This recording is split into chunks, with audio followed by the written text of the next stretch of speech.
Červený pytel, bielý bek, nevedela milá párno piecť, iba jednu várku upiekla a potom do lesa utiekla. Nasmažená prešla celý les, dojebaná spíka ešte dnes, vraj si to nikdy nenavári a radšej sa so mnou nakalí. A tak moja milá hulila, večer sa ku mne pritulila, na ruči mi spala schúlená, vysmiata tak krásne zhulená.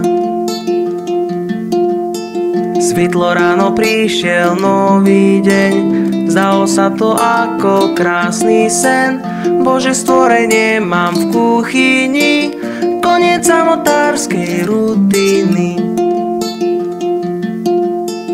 Zbalila si špeka k raňajkám, varí si a ja s ňou zabavkám, nech je nám celý deň veselo, aj keby pršalo, hrmelo.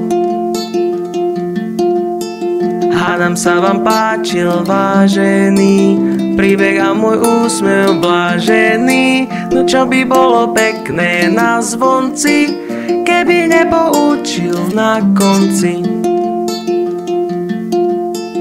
A tak moje milé detičky, nebuďte jak spíko chemičky, zožajte si svoju úrodu a uctievajte matku prírodu.